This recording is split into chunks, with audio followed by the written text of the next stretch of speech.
c'est je m'en sais c'est là.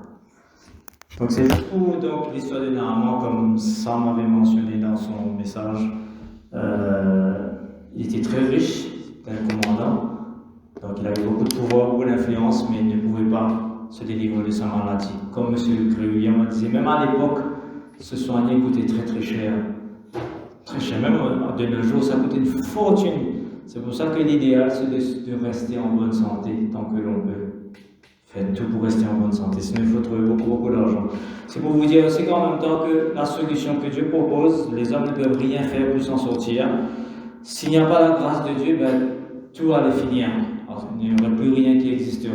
Mais par la grâce de Dieu, par l'œuvre de Jésus-Christ, ce qu'il a fait, ce qu'il est en train de faire, ce qu'il va faire, donc le monde entier va connaître la guérison finale et la délivrance finale. Tous ceux qui ont la foi en lui. Ceci dit, nous allons passer au sermon. Je ne sais pas où est passé mon...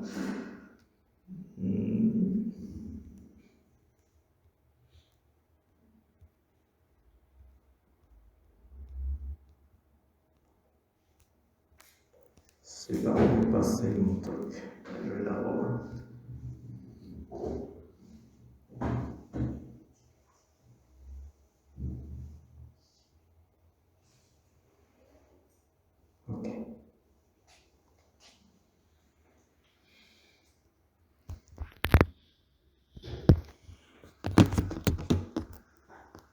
Ok, elle est là, donc on a lu le psaume 73, c'était la version du second, moi je l'avais mis là.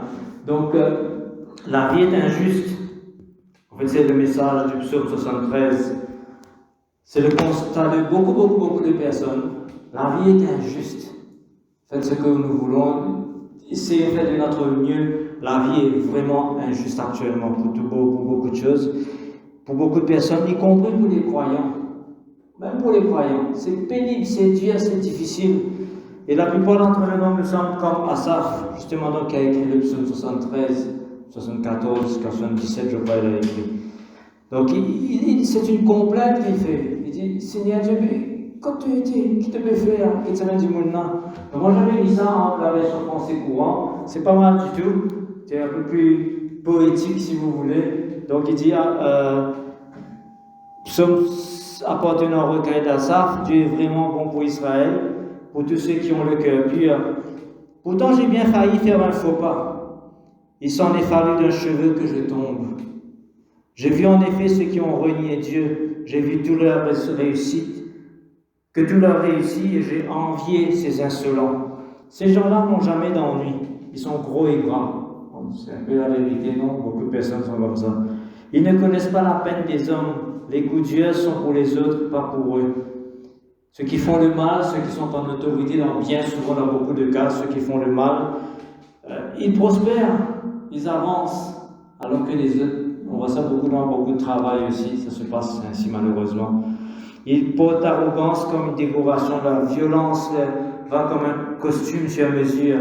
Dans la luxe, ils vous regardent de haut et voient tout ce qu'ils s'imaginent.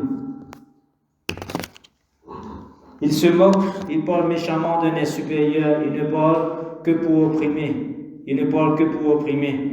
Ils ouvrent la bouche pour s'attaquer au ciel et leur langue n'épand rien sur terre.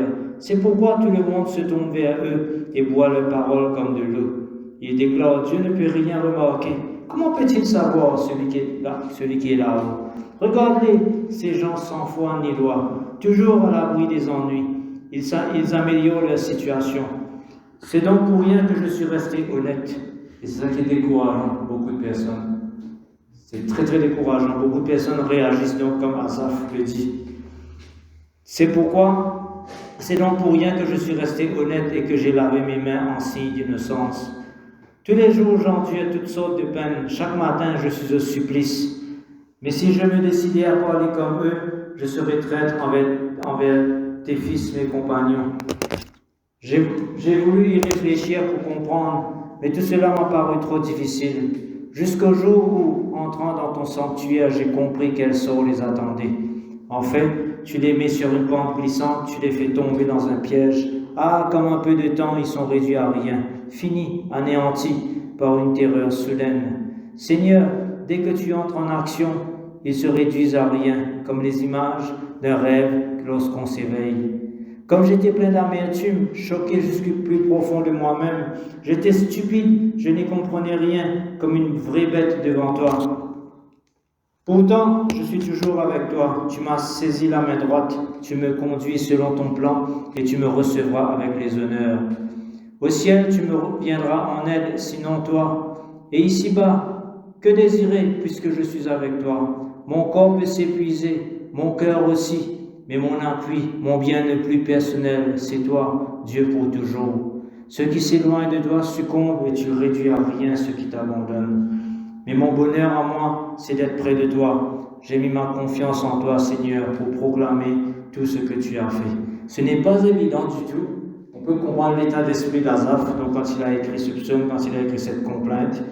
C'est très très dur quand on voit les autres prospérer, se moquer de Dieu et continuer tranquillement, sans rien.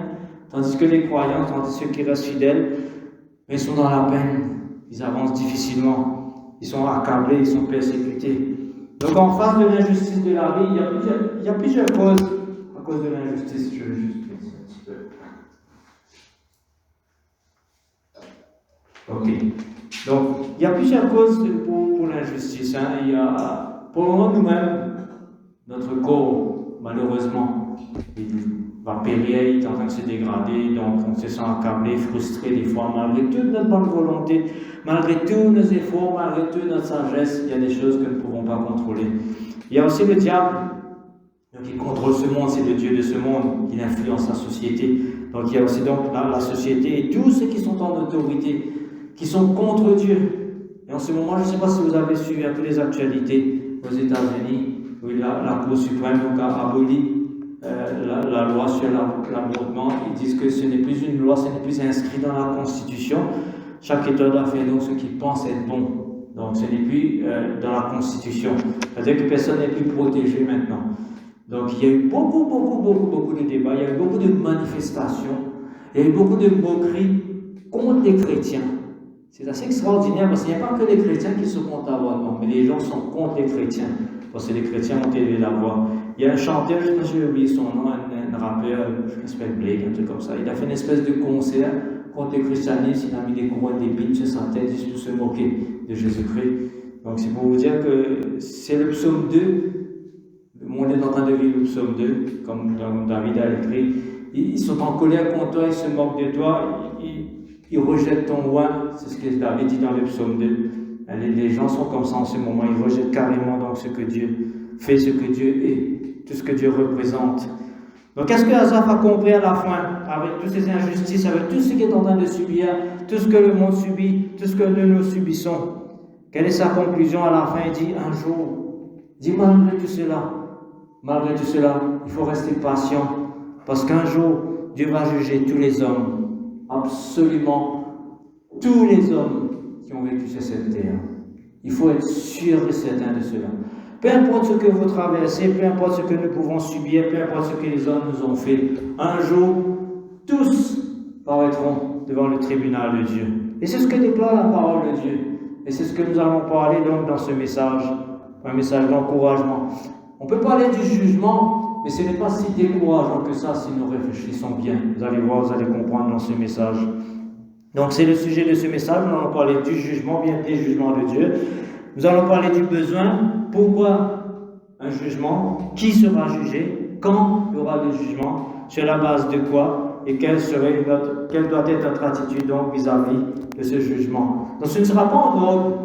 Au fur et à mesure que je vais parler, je vais répondre là au point, tout doucement, je vais aller assez peu vite parce que ça va être un peu long sinon. Donc le titre va être dans les Actes chapitre 17, le verset 31. Donc ça c'est le titre. Dieu a fixé un jour pour juger tous les hommes par l'homme Jésus-Christ. Personne ne peut effacer cela. Absolument personne. C'est fixé. Peu importe ce que nous croyons, peu importe ce que nous enseignons, peu importe ce que tout le monde peut dire, personne ne peut échapper à ça qui va arriver un jour.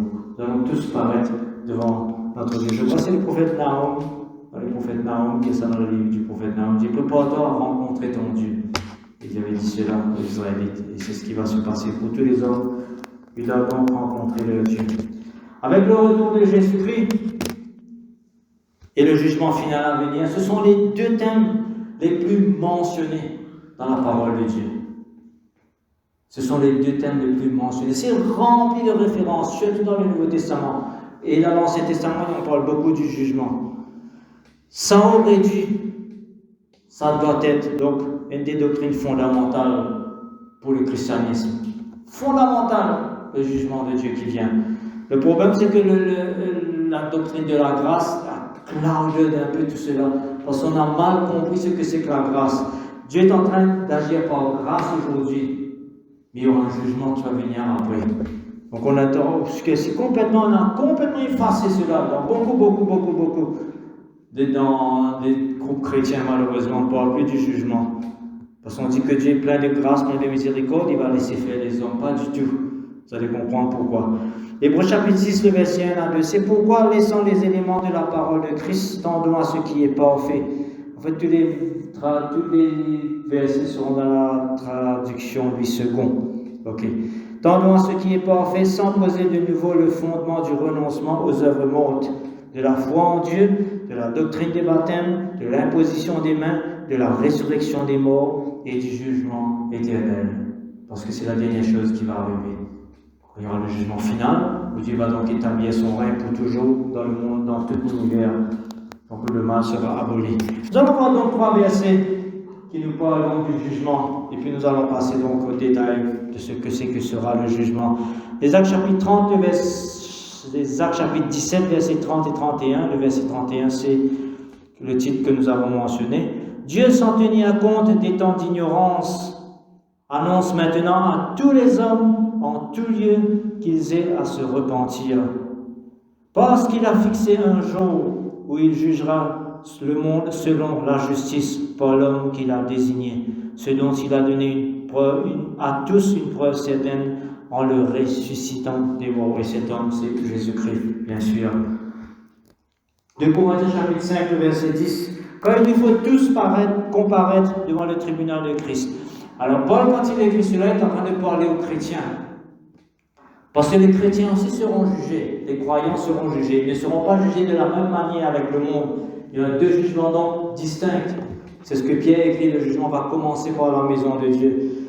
Tous les croyants donc vont être jugés pour ce qu'ils ont fait avec la connaissance qu'ils ont reçue. Ils seront récompensés en conséquence. Il y en a certains qui seront châtiés, bien sûr. Ils seront sauvés, parce qu'ils sont toujours croyants, ils ont la foi en Jésus-Christ, parce que c'est la grâce de Dieu qui nous sauve. Mais ils vont quand même devoir rendre compte pour tout ce qu'ils ont fait dans leur corps. Donc c'est ce que Paul écrit ici, quand il nous faut tous comparaître devant le tribunal de Christ, afin que chacun reçoive selon le bien ou le mal qu'il aura fait, étant dans son corps. Donc, ce que nous faisons, il y aura des conséquences. C'est sûr et certain. Et comme il est, Hébreux 9, verset 27, et comme il est réservé aux hommes de mourir une seule fois, je crois que les chrétiens doivent être très très clairs dessus. La mort, c'est une fois. Il n'y a pas un autre la vie qui peut venir après que de mourir mort, il n'y a pas. Donc les hommes vivent une vie, ils vont mourir. Et puis il y aura résurrection des morts, comme nous avons lu dans Hébreux, et puis il y aura le jugement. Donc le jugement viendra après la résurrection des morts. Certains croyants, Dieu commence à les juger dès maintenant parce qu'ils te traversent, attaquent trop beaucoup. Voilà. Dieu commence à juger certaines personnes dès maintenant dans l'Église pour que justement ils participent à la sainteté de Dieu, ils arrivent à changer de vie comme il le faut, comme Paul écrit dans Hébreux chapitre 12. Ce qui est sûr et certain, il y a un joke que beaucoup de personnes viennent utiliser, il y a 2 choses qui sont certaines dans le monde, absolument certaines. Il y a la mort et les taxes. Il faut payer les taxes. Personne ne vous savez, il faut payer les taxes. Moi, tout le monde doit payer les taxes. Ne pensez pas parce que vous ne payez pas la taxe à la fin de l'année que vous ne payez pas. En réalité, vous payez la TVA partout. Partout la TVA. Quand vous êtes dans le supermarché, si vous regardez bien votre pays, vous allez voir combien de TVA vous avez payé. C'est le gouvernement qui prend cet argent-là. Il y a 2 choses qui sont sûres et certaines, donc la mort et les taxes. Mais pour la parole de Dieu, il y a 2 choses qui sont sûres et certaines. C'est la mort et le jugement. C'est la destinée de tous les hommes. Absolument. Absolument. Personne ne peut se soustraire à cela. Personne ne pourra dire non, ça ne me concerne pas. Personne. Croyants ou pas, athées ou pas, nous allons tous mourir. Tous, absolument. Et le problème, c'est que nous n'avons pas de contrôle sur ces jours-là. Nous n'avons pas. Ça viendra, c'est sûr et certain. Il faut être absolument sûr de cela. Nous ne pouvons pas mettre ça dans notre diary. Si on pouvait le faire, à ce moment-là, la veille jusqu'à redresser de la vie. Mais on ne peut pas. On ne peut pas. Personne ne le sait. Et ce qui concerne la mort, vous savez, la plupart des gens, la grande majorité des gens sur cette terre, ils n'ont pas peur de la mort. Ils ont peur peut-être comment mourir. Ça, c'est notre affaire. Ce sera une mort violente, pas maladie, petit coup, mort subitement. On ne sait pas comment on va mourir. Mais la grande majorité des gens n'ont pas peur de la mort. Et tous savent qu'ils vont mourir. Absolument tous. Parce que c'est l'expérience de tous les jours que l'on voit, tous les jours les gens meurent. Un jour, la personne qui est devant moi, la personne qui est derrière moi, mon compagnon, mes enfants, ma famille, mes parents, le souffle vont s'arrêter. Ils vont tous mourir. Tout le monde sait ça. Il n'y a aucun problème à cela. Et c'est une évidence. Malgré tout ce que l'on peut dire sur la mort, toutes les interprétations que les hommes ont sur la mort, le souffle va partir un jour. Ok, aujourd'hui, j'ai vu qu'il y a quelques temps, j'ai vu dans Yahoo la mort. Ils ont dit la mort, c'est pas vraiment la mort, c'est une transformation en énergie, je ne sais pas qu'est-ce qu'on devient encore. Les gens ont toutes sortes d'interprétations, mais ce n'est pas grave. Ce qui se passe, c'est qu'un jour, le souffle va quitter chaque être humain. Et si le corps va mourir. Et puisque la grande majorité, donc, ils croient qu'ils vont mourir, et la grande majorité des hommes, ils disent, ben, mangeons et buvons. Demain nous mourrons. La mort ne fait pas peur en réalité.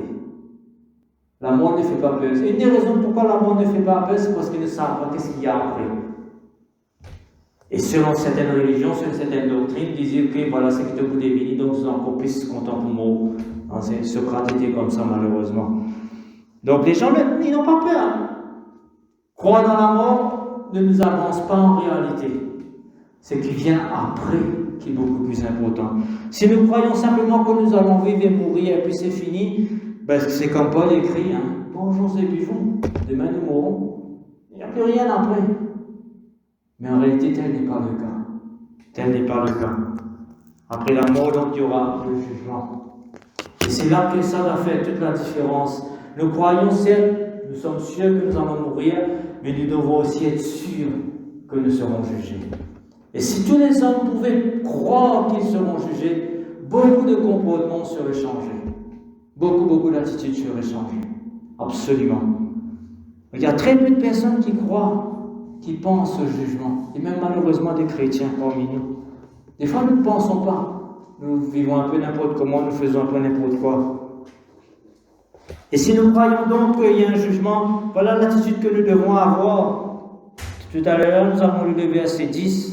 Où Paul a écrit donc, nous paraîtrons tous devant le tribunal de Christ. Et le verset 11, il dit, connaissons donc la crainte du Seigneur. Nous cherchons à convaincre les hommes.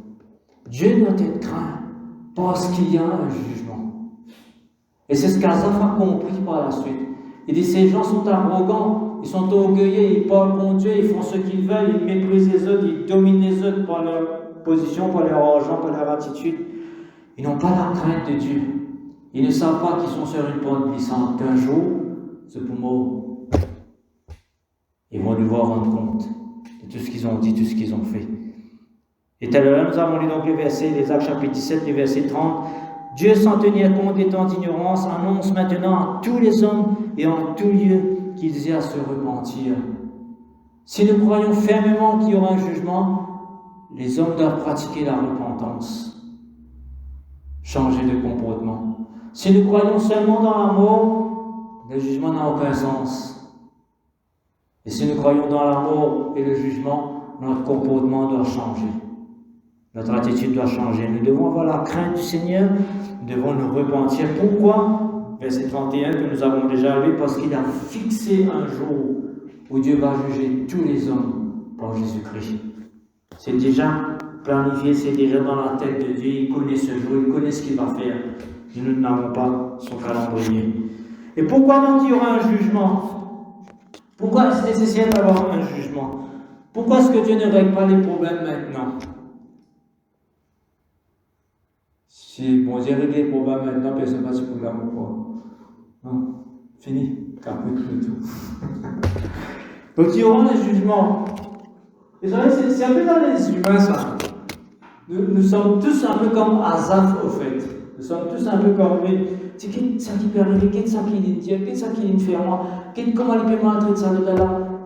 Pas capable de dresser ça par là, la police pas capable de prendre ça, aller, bon Dieu pas capable de faire des éclairs. Les humains raisonnent comme ça. Vous savez, c'est inné en nous, ce besoin qu'il y ait une justice. C'est inné dans tous les hommes normaux au moins, à cause des torts qu'on subit. On est frustré, on est en colère, on est agacé, on est perdu des fois, parce que c'est le qu'on subit, ce qu'on voit les autres subir. C'est comme cela. Nous gémissons et nous nous lamentons. Vous savez, c'est un peu David a fait cela, Asaph il le fait, il continue d'ailleurs dans le psaume 74, il continue à se gémir. Continue à se plaindre. Il dit jusqu'à quand, Seigneur, jusqu'à quand? David va dire la même chose, psaume 13, versets 2 à 3. Jusqu'à quand, Éternel, m'oublieras-tu sans cesse? Jusqu'à quand me cacheras-tu ta face? Jusqu'à quand aurai-je des soucis dans mon âme et chaque jour des chagrins dans mon cœur? Jusqu'à quand mon ennemi s'élèvera contre moi? Nous sommes tous comme ça en réalité. Nous attendons qu'il y ait une justice quelque part. Que Dieu fasse justice, mais pas sur nous. Et c'est ça le problème des êtres humains. Faire justice, Seigneur, pas moi, tout à l'heure. Il y a un sondage qui est sorti aux États-Unis il y a quelques années de cela. Quelqu'un a raconté cela, c'est assez contradictoire. Il y a 66% des Américains qui croient qu'ils iront au paradis. C'est énorme, 66%. Donc ils se croient justes. C'est un peu normal.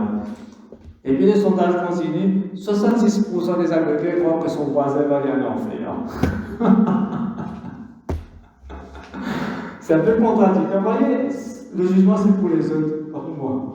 C'est comme cela. Les humains nous sommes comme ça. Donc notre désir de justice, elle est imparfaite. Elle est imparfaite. C'est pourquoi que, comme nous allons voir à la fin, Dieu nous dit de ne pas juger maintenant. De ne pas juger maintenant, d'attendre.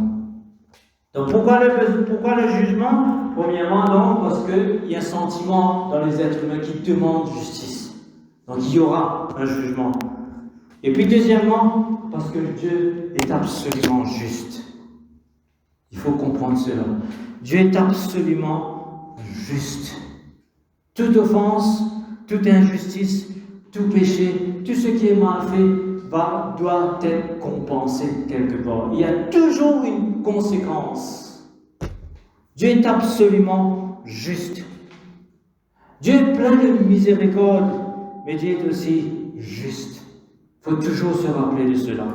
Dieu est plein de miséricorde, mais il est aussi juste. Et c'est à cause de sa justice qu'il demande qu'il y aura un jugement. Dans 2 Thessaloniciens, le chapitre 1er, le verset 5, Paul écrit quelque chose d'assez extraordinaire. Il dit, c'est une preuve du juste jugement de Dieu. Qu'est-ce qui s'est passé? C'est qu'à Thessalonique, il y a eu beaucoup de persécutions quand Paul est allé prêcher l'évangile à la ville de Thessalonique. Les Juifs ont carrément chassé Paul de la ville. Il a dû s'enfuir. Il y a eu beaucoup de persécutions. Et ceux qui sont convertis sont restés, ils ont continué à subir des persécutions. Paul écrit donc, c'est la preuve que quand Dieu va juger ces personnes, la justice de Dieu sera juste. C'est ce qu'il est en train de dire. Donc c'est une preuve du juste jugement de Dieu. Pour que vous soyez jugés dignes du royaume de Dieu pour laquelle vous souffrez. Car il est de la justice de Dieu de rendre l'affliction à ceux qui vous affligent. Il y aura une justice, il y aura. Et de vous donner à vous tous qui êtes affligés du repos avec nous lorsque le Seigneur Jésus-Christ apparaîtra du ciel avec les anges de sa puissance. Voyez, Dieu aurait pu juger tout de suite tous ces juifs-là. Dire non, quand Jésus-Christ va retourner, ils seront jugés. Vous allez voir la justice de Dieu. Mais en attendant, persévérez, vous êtes en train de souffrir, persévérez. Dieu aurait pu enlever les méchants tout de suite, il ne le fait pas.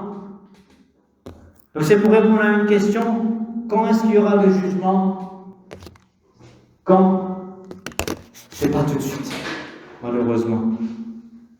Donc comme Asaph, nous pouvons nous demander, pourquoi est-ce que Dieu ne juge pas immédiatement les hommes? Pourquoi après la mort? Pourquoi attendre la résurrection des morts? Il aurait pu le faire maintenant. Et comme je vous ai dit, donc si Dieu l'avait fait, qui serait en vie aujourd'hui? Qui serait en vie? Et actuellement, toute l'humanité est sous l'air de la grâce, sous l'air du pardon. C'est pour ça que Dieu nous dit de ne pas juger maintenant. Parce que nous ne savons pas quelqu'un qui commet une grave offense, peut-être que demain il se repentira, Dieu lui accordera la grâce. C'est comme ça. Nous ne décidons pas qui aura la grâce ou pas. Donc Dieu est plein de miséricorde, Dieu est bon. Dieu donne le temps aux hommes de se ressaisir. Je me rappelle quand il y avait les funérailles de Morieux, il y a quelques années de cela. Je parlais avec quelqu'un dans l'église à Rosil. Et cette personne me disait, pourquoi est-ce qu'il prend un bon dimanche pour aller? Morieux, tiens, un bon dimanche. Qui fait un bon dimanche comme ça pour aller? J'ai dit, parce que bon Dieu donne les temps de vermine pour se repentir. C'est un peu cela. Au fait, c'est un peu cela. Ouais, c'est un peu cela. Les méchants, Dieu leur donne le temps. Nous ne pouvons pas imaginer à quel point Dieu peut être miséricordieux. Dieu est plein de miséricorde. C'est ce que Pierre dit. Le Seigneur ne tarde pas dans l'accomplissement de sa promesse, comme quelques-uns le croient. Mais il use de patience envers tous et envers vous, ne voulant pas qu'aucun périsse, mais que voulant que tous arrivent à la repentance. C'est le désir de Dieu, c'est sa volonté. Dieu ne veut pas absolument, ok, quand tu commets une faute, bam, fini. Juge-toi. Non. Dieu va leur donner du temps. Dieu donne du temps à tous les hommes, Dieu donne du temps à tous les croyants aussi de se repentir, de se ressaisir des fois, de changer de comportement. C'est ce que Paul a écrit donc dans les Actes, c'est ce qu'il a dit dans les Actes chapitre 17, les versets 30 que nous avons lus. Dieu a fixé donc ce jour. Il demande maintenant à tous les hommes de se repentir. Il va passer sur tous les péchés passés à cause de Jésus-Christ. Et pourtant, il y a beaucoup de gens qui disent que Dieu est injuste. Dieu n'est pas injuste, pas du tout. Il veut bien passer sur tous les péchés. Si les gens se décident de se détourner de leur façon de faire et de se tourner vers Jésus-Christ, son Fils. Donc, pourquoi quand il y aura donc le jugement, premièrement, c'est que ce sera après la mort. Les gens seront ressuscités, il y aura un jugement. Et comme les hommes aiment qu'il y ait un jugement pour tous ceux des torts qu'ils ont subis, il va se passer quelque chose le jour du jugement. Donc il va se passer quelque chose. Je ne sais pas si vous vous rappelez de cette phrase. Justice must be seen to be done. Quelqu'un se rappelle? Il y a un ancien chef juge qui avait dit cela en Mauricie il y a très très longtemps. Il a été très frustré parce que le président d'alors ne l'avait pas nommé chef juge. C'était lui le numéro 2. Il aurait dû être nommé chef juge au départ de la retraite le chef juge parti à la retraite. On a nommé le numéro 3. Donc il était très frustré, très en colère, très remonté contre le président. Donc il avait fait une longue interview dans un journal, je me rappelle très bien. Il avait dit Justice is not seen to be done. La justice n'est pas visible. Quelque chose d'injuste est en train de se passer, c'est ce qu'il avait dit. Et le jour du jugement de Dieu, la justice va être vue, visible. Absolument tout sera mis sur le tapis. Tout. La justice sera visible, la justice sera équitable, la justice sera honnête. En ce moment, il y a beaucoup d'injustices dans ce monde. Beaucoup. Il y a beaucoup de crimes qui sont cachés. Je pense toujours au crime de Nadine Danty. Jusqu'à l'air, rien. Rien, absolument rien. Un jour, tout cela va sortir. Tout cela va sortir. Il y a beaucoup de fautes, beaucoup de corruption, beaucoup de passe-droit. Il y a beaucoup de tromperies, il y a beaucoup de vols. Beaucoup. Toujours, je pense à ça. Imaginez en Israël, à l'époque de la loi, à l'époque de Moïse, il y avait la loi. Quand il y avait un adultère, il fallait avoir 2 témoins. Comme il y avait 2 témoins, il dit oui, je me lève comme adultère, les 2 étaient lapidés. Mais s'il n'y avait pas de témoins, s'il y avait 7 témoins, est-ce que l'adultère est excusable quand même? Ça aussi, un jour, ils vont répondre. Et Dieu avait fait ça pour qu'il y ait une justice un peu juste à l'époque. Ok, s'il y en a 2 témoins, c'est sûr et certain donc que les 2 sont coupables. Pas juste l'adultère, mais il y avait beaucoup d'autres péchés, c'était comme cela. Donc là, beaucoup de péchés donc sont restés impunis jusqu'à ce jour. De ces milliards, on estime à peu près 50 milliards, je crois un peu plus d'êtres humains qui ont vécu sur la terre depuis le premier homme. Il y a beaucoup donc de péchés qui sont des fautes, etc., qui sont restés impunis, sans conséquence. C'est comme Asaph le disait, ces gens sont gros et gras, ils meurent en bonne santé. C'est comme ça. C'est comme ça. Parce que la justice, ça ne fonctionne pas, ou parce que personne n'a vu, ou des fois parce qu'il y a des corruptions à l'arrière. Donc la justice n'est pas visible aujourd'hui, comme elle aurait dû être, elle ne l'est pas. Dieu laisse cela pour l'instant. Les hommes auraient dû faire justice dans beaucoup de cas. Ils n'ont pas les moyens, ils ne veulent pas, ils ont fermé les yeux, ils ne peuvent pas, ou ils ne savent pas. Donc c'est comme cela. Donc c'est un peu le dilemme, c'est le problème, donc c'est le casse-tête que Asaph a eu. Il dit, je suis sans intelligence, je ne comprends pas, c'est ce qu'il a dit. Je suis abasourdi par cette situation. Et dans ces cas-là, donc comme Asaph, beaucoup vont dire, mais où est Dieu? Où est sa justice? Qu'est-ce qu'il fait? Il ne voit pas, il n'entend pas. Voyez, il y aura, mes frères, un jugement pour absolument tout, soyez-en sûrs et certains. Nous allons voir deux passages qui sont assez effrayants, mais réfléchissez bien à cela. Parce que Dieu nous dit de pardonner aujourd'hui, de pardonner certaines choses. Mais si la personne qui reçoit le pardon ne change pas, il va passer en jugement. Il va passer en jugement. Il va devoir payer, il va devoir répondre de ses actes. C'est très important dans le voir deux versets qui sont assez explicites pour comprendre donc ce que Dieu veut, ce que Dieu attend de chacun des croyants. Donc 1 Thessaloniciens chapitre 4, les versets 3 à 6. Ce que Dieu veut, c'est votre sanctification, ce que vous vous absteniez de l'impudicité, ce que chacun de vous sache posséder son corps dans la sainteté et l'honnêteté, sans vous livrer à une convoitise passionnée comme font les païens qui ne connaissent pas Dieu. C'est que personne n'use envers son frère de fraude et de cupidité dans les affaires, parce que le Seigneur tire vengeance de toutes ces choses, comme nous vous l'avons déjà dit et attesté. C'est Dieu qui va tirer vengeance. Et la plupart des fois, il va tirer vengeance après la mort. Des fois, il le fait en avant pour protéger certaines personnes, peut-être pour protéger l'Église, mais il n'intervient pas souvent.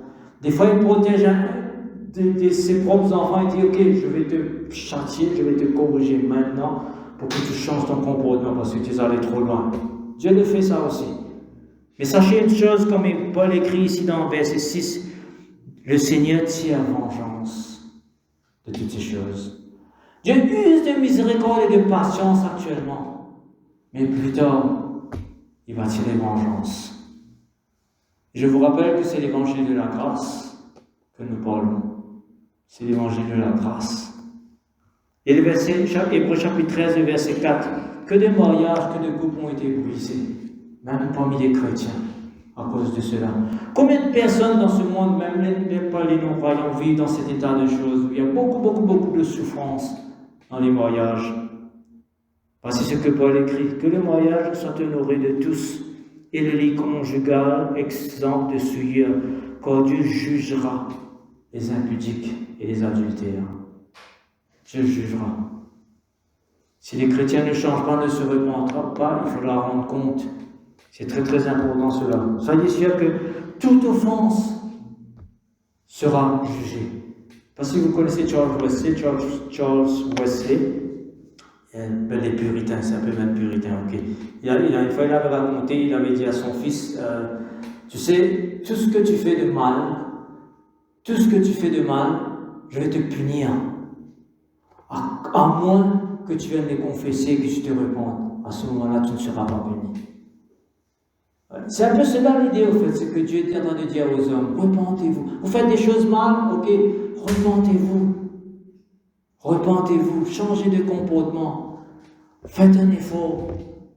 Ne persévérez pas à continuer à faire le mal. Ne prenez pas plaisir dans ce mal-là. Et c'est ce que Dieu attend aussi donc de ses enfants. Donc tous mes frères, nous allons rendre compte publiquement. C'est-à-dire que Dieu écrit dans des livres, comme il dit dans l'Apocalypse, tout ce que les hommes ont fait, tout ce que les hommes ont dit. Jésus-Christ lui-même a dit, quand vous vous rappelez dans les béatitudes, nous devons rendre compte de toutes les paroles que nous avons dites. Absolument tout. Donc Dieu est en train d'écrire, Dieu note tout ce que les hommes ont fait, tout ce que les hommes ont dit.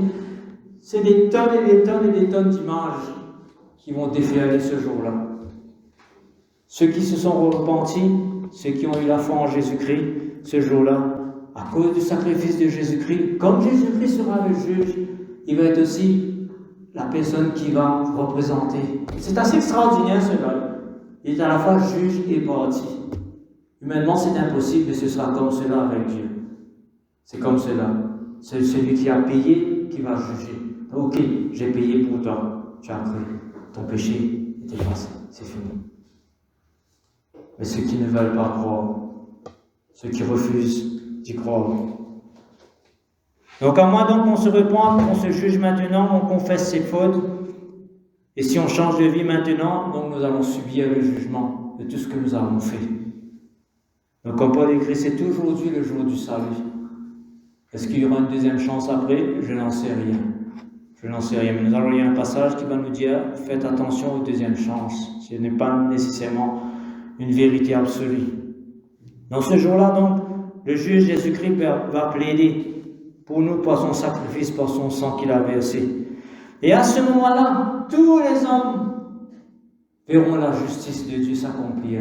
Et tous ceux qui ont subi un tort quelconque, qui ont pris patience, qui ont persévéré malgré tout à rester obéissants à Dieu, qui n'ont pas succombé dans le mal, qui ne se sont pas vengés, ce jour-là, ils seront soulagés. Parce qu'ils vont voir la justice de Dieu s'accomplir. La justice sera visible ce jour-là, pour tous les hommes. Le jugement de Dieu sera juste, absolument juste. Donc comment? De quelle manière? Donc premièrement, comme nous avons mentionné, parce que c'est un homme qui va juger les autres hommes. C'est un être humain. C'est Jésus-Christ en personne. Comme nous avons lu dans chapitre 17, verset 31. Par l'homme, donc Jésus-Christ, par celui que Dieu a ressuscité d'entre les morts. C'est lui que Dieu a confié le jugement. Si vous avez du temps chez vous, lisez Jean chapitre 5, verset 22 à 30. Verset 22 dit que le Père ne juge personne, il remet le jugement au Fils. Tout jugement au Fils. C'est le verset 30 que j'ai mis. Je ne peux rien faire de moi-même. Selon ce que j'entends, je juge et mon jugement est juste. C'est un homme qui va juger les autres hommes. Personne ne pourra dire, tu pas tu connais qui tu peux passer, tu pas connais de souffrance, tu pas connais qui m'a me passé, tu pas tu connais qui est à l'enfermement. Qu'est-ce que les hommes n'ont pas fait à Jésus-Christ en tant qu'homme sur la terre? Qu'est-ce qu'il n'a pas subi? Il connaît, il sait tout cela, il est passé dedans. C'est pour cela qu'il peut juger tous les êtres humains. Donc parce que je ne cherche pas ma volonté, mais la volonté de celui qui m'a envoyé. Le jugement de Dieu sera juste. Deuxièmement, parce qu'il y aura des critères, la base du jugement de Dieu sera équitable. Et ça, c'est très très important de comprendre cela. Toutes les punitions, tous les châtiments qu'il y aura, tous les problèmes qu'il y aura, toute la colère, toute la vengeance, tout le feu qu'il y aura après, sera par rapport à ce que la personne a fait.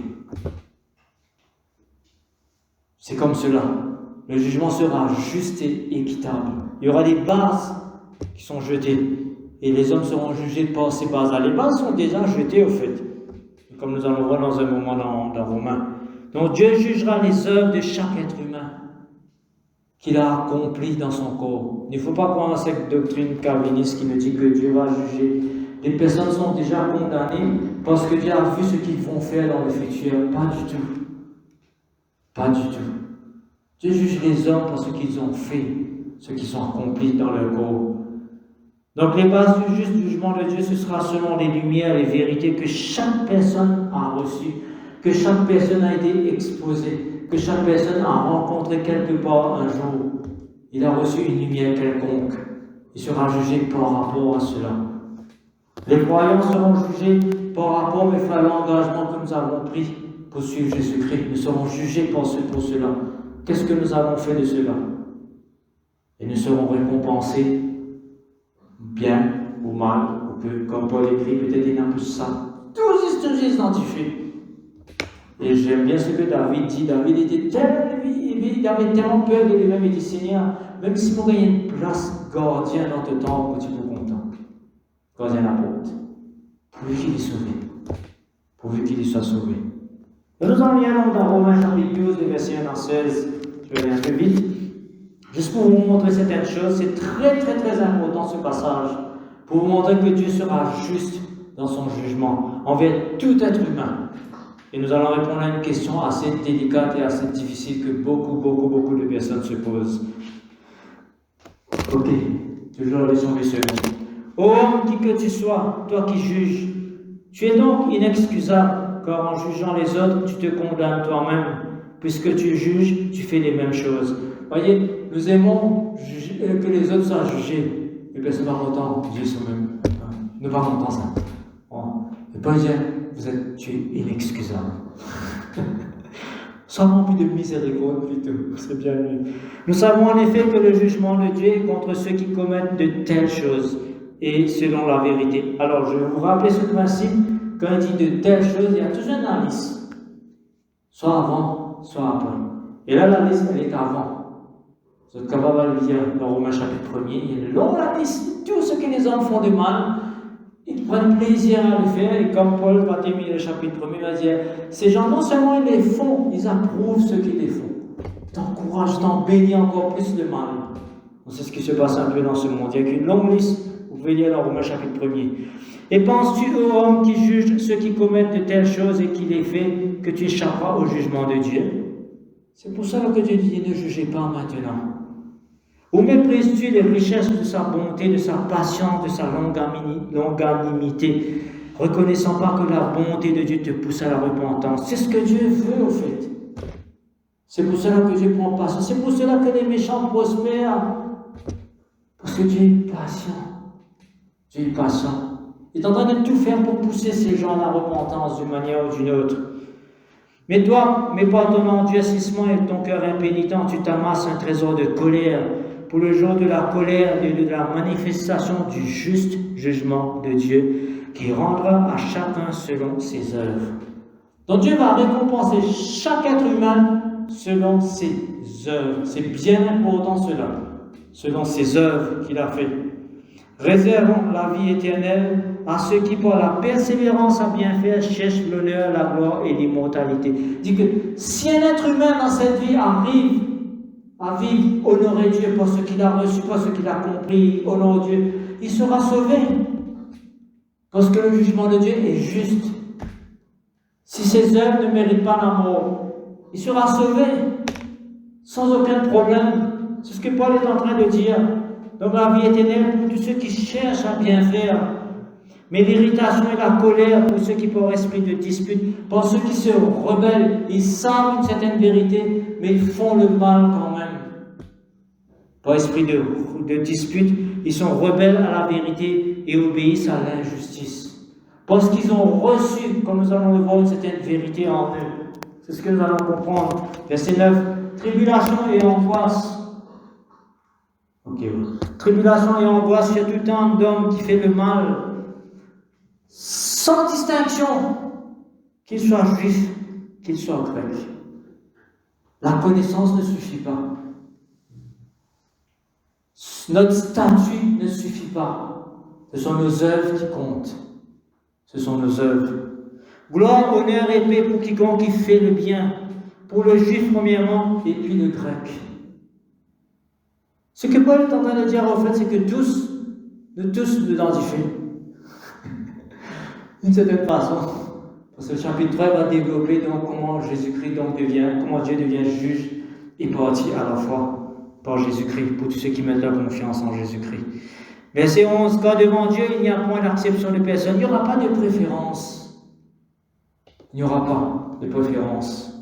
Il n'y aura pas de statut préférentiel. Tous ceux qui ont péché sans la loi périront sans la loi. Vous voyez, si une personne n'a pas reçu la loi de Moïse, il ne sera pas jugé selon la loi de Moïse. Dieu est juste dans son jugement. Il ne sera pas jugé selon la loi. La loi définit le péché, mais il ne sait pas lui ce que c'est que le péché. Il n'a jamais reçu la loi. Il ne sait pas. Il saura certaines choses que Dieu va lui montrer dans sa vie. Et c'est d'ailleurs ce que Paul écrit au Romains chapitre 1er. Il dit, la nature nous enseigne certaines choses. La nature nous montre certaines choses. La personne qui dit qu'il n'y a point de Dieu, il est coupable. Parce que comment il peut dire qu'il n'y a point de Dieu quand on voit toute la complexité qu'il y a dans la nature, la diversité de la nature? La personne est coupable, il sera jugé à cause de cela. Peut-être personne lui a dit que Dieu existe, mais lui dans son cœur il a dit que Dieu n'existe pas. Il est coupable, il va être jugé pour cela. verset 13. Car ce ne sont pas en effet ceux qui écoutent la loi qui sont justes devant Dieu, mais ce sont ceux qui la mettent en pratique qui seront justifiés. Là, il parle pour ceux qui ont reçu la loi. Ce n'est pas nécessaire de recevoir la loi, de dire je crois en la loi. Il faut vivre, mettre en pratique.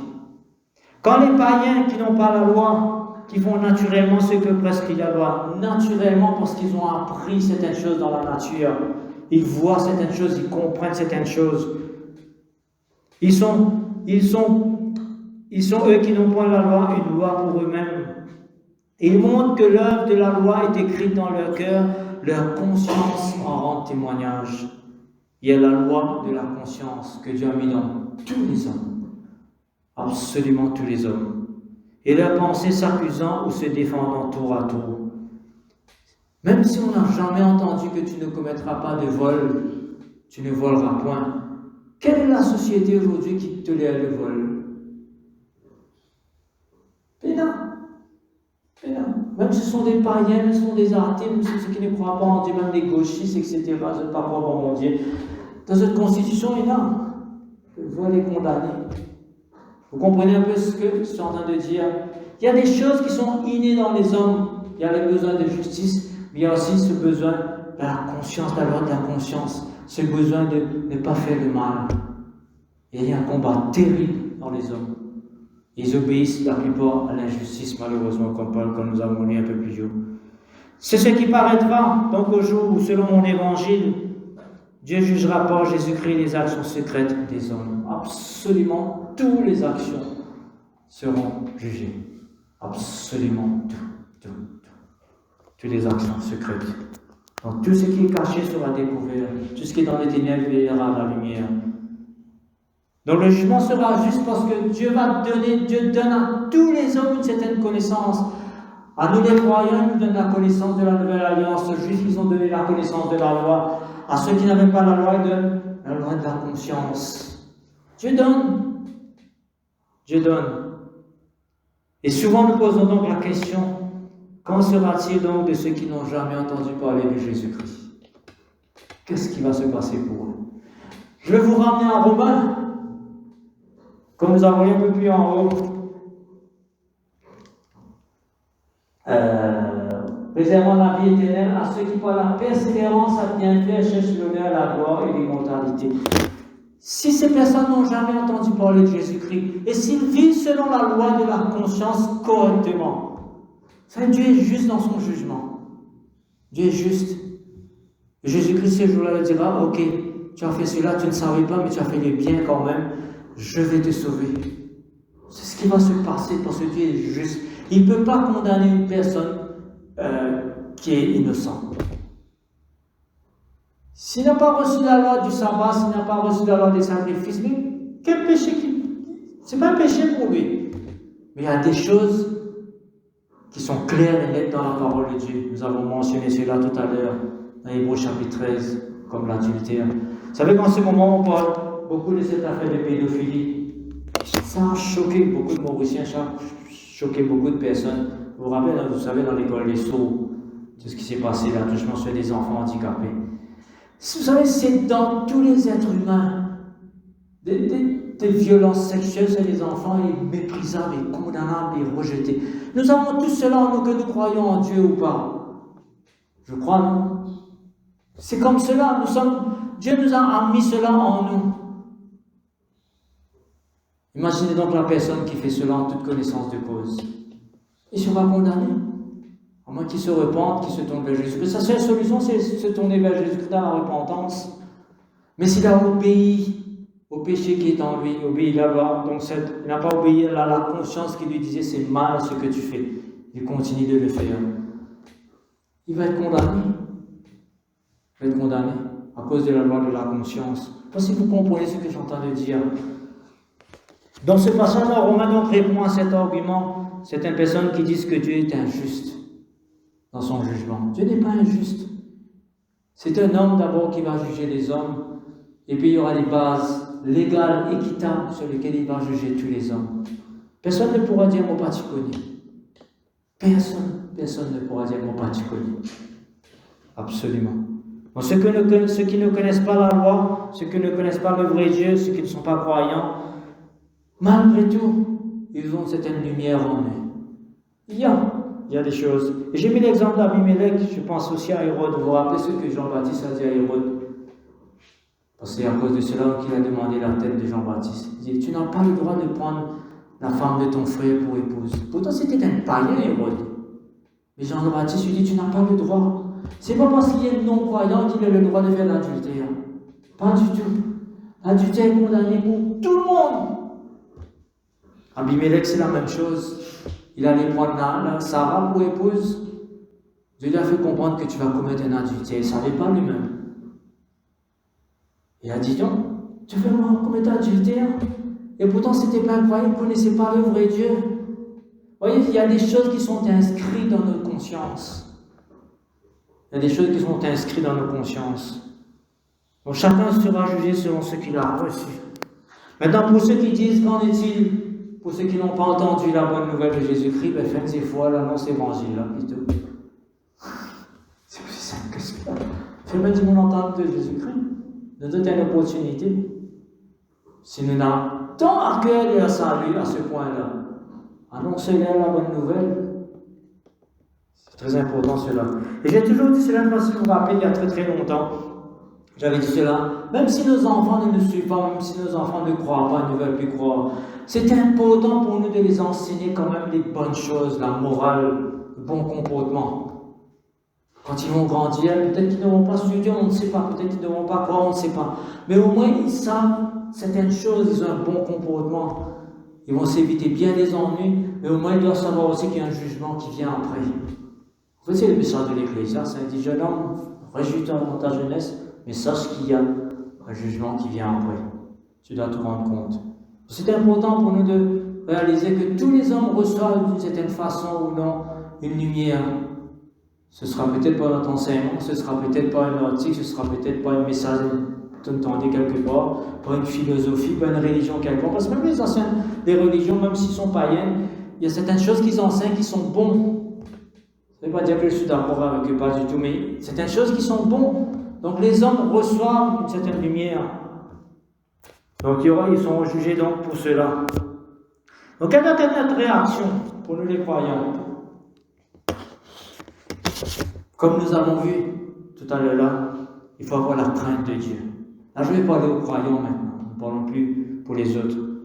Il faut avoir un respect pour Dieu. Il faut croire, il faut qu'il y aura un jugement. Et puis la Bible dit de pardonner. Asaph n'a pas compris, Asaph a lutté à cela, il ne comprenait pas. Mais il a été patient quand il était allé dans la présence de Dieu, il a compris certaines choses, il a laissé faire. Dieu nous dit de pardonner maintenant. Et pourquoi pardonner? C'est ça qui est très important dans ce message. C'est ce que je veux faire comprendre au fait. Pourquoi ce besoin de pardonner? Nous subissons tellement d'offenses, mes frères, aujourd'hui. Peut-être de la part des uns et des autres parmi nous-mêmes. Mais Dieu nous dit de pardonner. De pardonner. Ne pas nous juger maintenant. Nous sommes appelés à ne pas nous juger les uns les autres maintenant, mais à pardonner, à être patient, à nous supporter, à être miséricordieux, à être plein de bonté maintenant. Vous savez pourquoi? Parce que c'est ce que Jacques écrit. La justice humaine, elle est imparfaite. Nous n'avons pas tous les éléments. Nous ne savons pas ce qui peut se passer demain. Si nous jugeons, nous condamnons une personne, cela peut se retourner contre nous, comme Paul écrit. Toi-même, tu es inexcusable. Donc Jacques écrit, sachez-le mes frères, bien si bien aimés, que tout homme soit prompt à écouter, lent à parler, lent à se mettre en colère, quand la colère de l'homme n'accomplit pas la justice de Dieu. Le jour du jugement, c'est la colère de Dieu, c'est la vengeance de Dieu qui va se manifester. Ce n'est pas la colère de l'homme. Nous allons voir et entendre.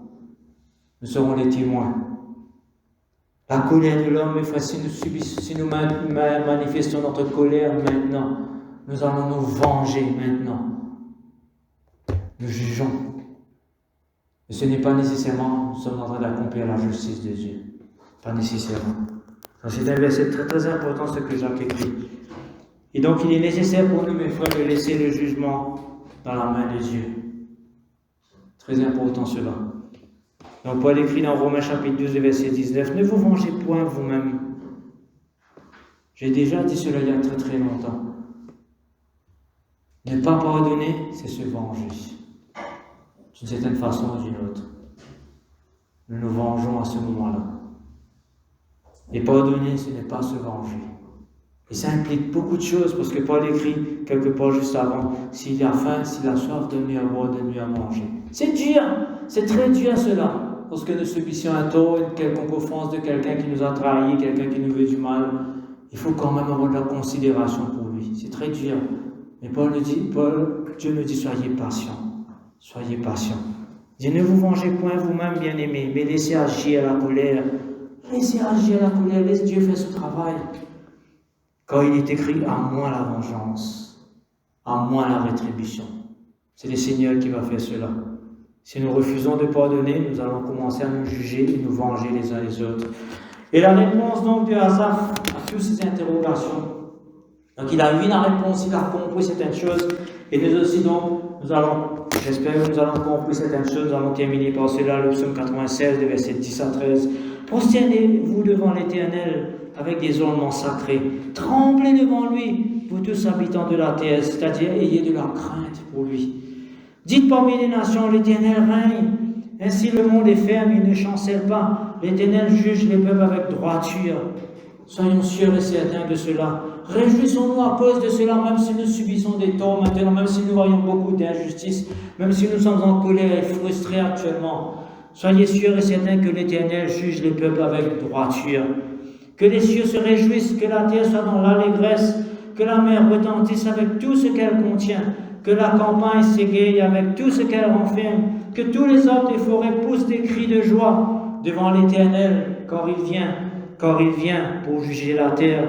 Il jugera le monde avec justice et le peuple selon sa fidélité. La réponse aux interrogations d'Asaph, Dieu est fidèle envers ce qu'il est, absolument fidèle. Dieu est plein de miséricorde, mais Dieu est aussi juste. Dieu est absolument fidèle. Soyons sûrs de cela. Nous allons prier pour terminer. Seigneur notre Dieu, nous